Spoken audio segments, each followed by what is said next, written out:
In a bold move to redefine national defense, President Donald Trump has unveiled the Golden Dome, an ambitious $175 billion initiative aimed at establishing a space-based missile defense shield. Once fully constructed, the Golden Dome will be capable of intercepting missiles, even if they are launched from other sides of the world, and even if they are launched from space. The Golden Dome envisions a constellation of satellites equipped with advanced sensors and interceptors designed to detect and neutralize ballistic, hypersonic, and cruise missiles during their flight. However, this initiative has drawn sharp criticism from major global powers. China, Russia, and North Korea have condemned the plan, labeling it a dangerous escalation that could trigger a new arms race in space. The deployment of weapons in space undermines global strategic stability and violates existing international agreements. From a strategic standpoint, the Golden Dome represents a significant shift towards space militarization. While it aims to enhance national security, it also risks provoking adversaries and destabilizing existing deterrence frameworks. The international community is now grappling with the implications of the Golden Dome as diplomatic tensions rise and discussions about space weaponization intensify. As the United States advances its missile defense capabilities into the final frontier, the world watches closely, weighing the promise of enhanced security against the peril of a new era of space-based arms competition. Why are China, Russia, and North Korea so afraid? Given Trump's tendency to exaggerate, the so-called Golden Dome is likely just another failed example, much like the Strategic Defense Initiative developed during Reagan's era. What makes the leaders of authoritarian regimes feel fear and anxiety is that America's new space technologies have now matured. Intercepting enemy ballistic missiles from space is not a new idea for the United States. During the height of the Cold War, the United States explored numerous advanced weapons systems. One of the most intriguing was the Lenticular Reentry Vehicle, or LRV, a top-secret project aimed at deploying nuclear capabilities from orbit. The LRV was conceived as a 40-foot, disc-shaped spacecraft capable of carrying 4 nuclear missiles and a crew of 6. Designed for 6-week missions in low Earth orbit, it combined offensive strike capabilities with manned operations, equipped with either chemical or nuclear propulsion and an onboard nuclear reactor for power.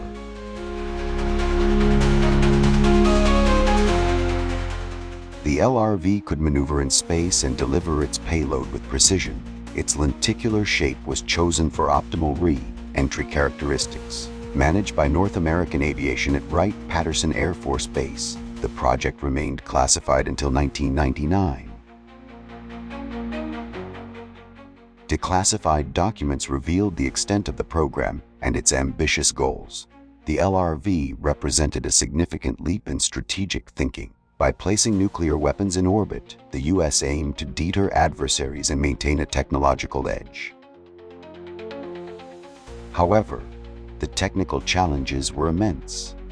Missiles were stored in the rear compartment and could be manually prepared for launch by the crew. In emergencies, the crew capsule could detach and return to Earth independently. Despite its innovative design, the LRV never progressed beyond the conceptual stage. Technical hurdles and shifting defense priorities led to its cancellation. The Lenticular Reentry Vehicle remains a fascinating example of Cold War ingenuity, a glimpse into a future that never came to pass. During the Cold War, due to the lack of precise radar guidance and space-based surveillance technologies, LRV systems had to be equipped with nuclear-tipped interceptor missiles. Once an enemy ballistic missile launch was detected, the LRV would simultaneously launch an interceptor to detonate near it. However, even a small nuclear detonation at an altitude of several hundred miles above enemy territory would have catastrophic consequences.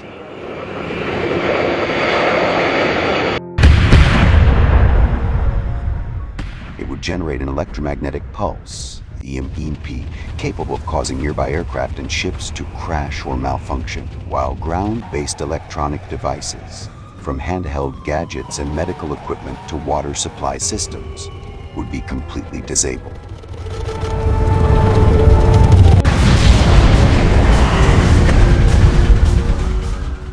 One of the technical challenges of the LRV program was figuring out how to enable pilots to carry out military missions in low Earth orbit for up to 6 weeks while maintaining their physical and mental health. Although concepts similar to space stations already existed at the time, technical limitations made it difficult to achieve large-scale operational deployment.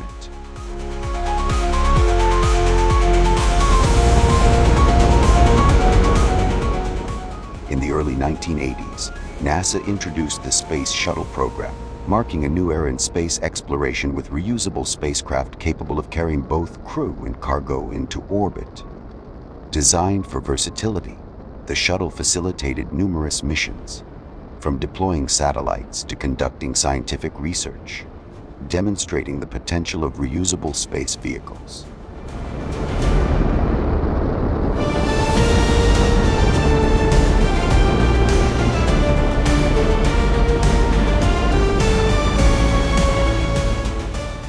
The shuttle's design featured a reusable orbiter, solid rocket boosters, and an external fuel tank, aiming to reduce costs and increase launch frequency.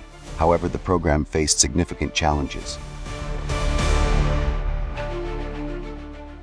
On January 28, 1986, the Space Shuttle Challenger disintegrated 73 seconds after liftoff, resulting in the tragic loss of all 7 crew members. Launch. My God.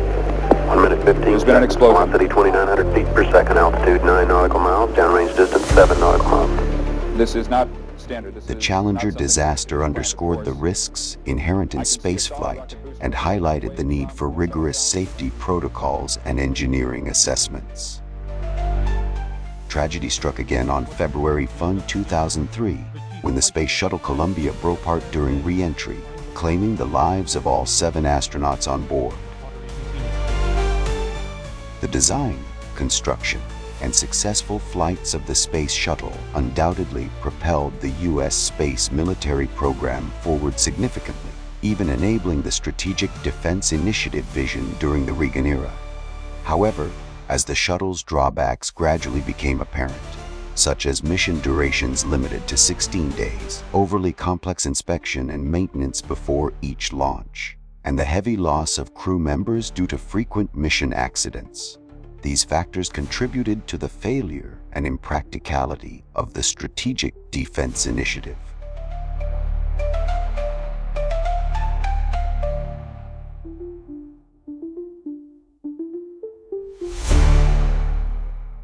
In December 2023, the U.S. Space Force launched the X-37B orbital test vehicle on its 7th mission, marking a significant milestone in reusable spaceplane technology.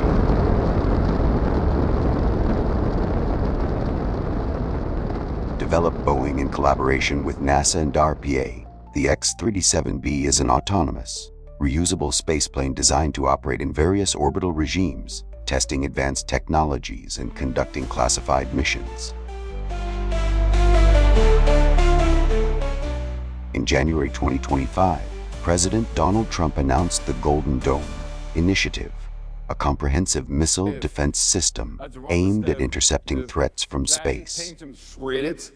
The X-37B is speculated to play a pivotal role in this strategy.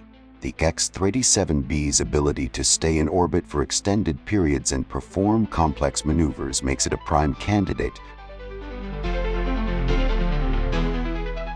for deploying and testing space-based interceptors integral to the GoldenDome system.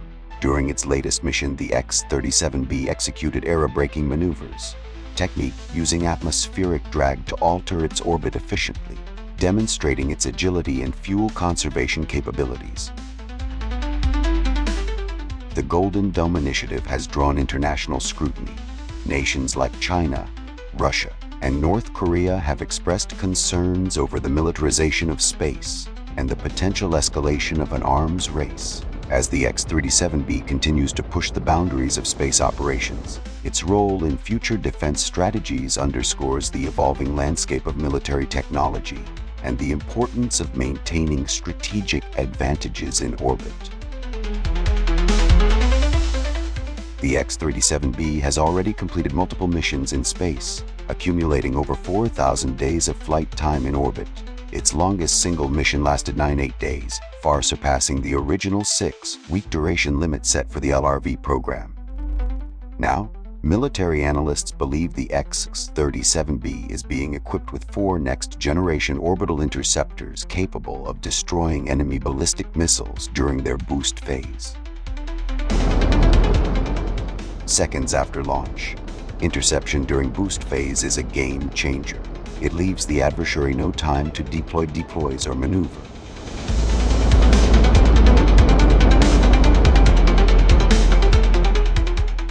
Missiles are still slow, hot, and easy to track. This capability strikes at the core of strategic deterrence.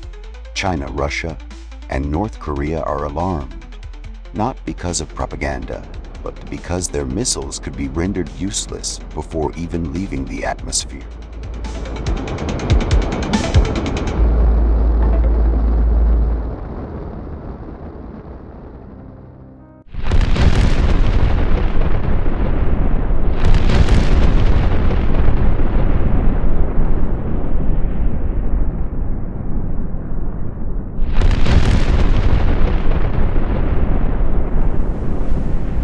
Under President Trump's renewed GoldenDome initiative, these space interceptors could become the cornerstone of a global missile shield.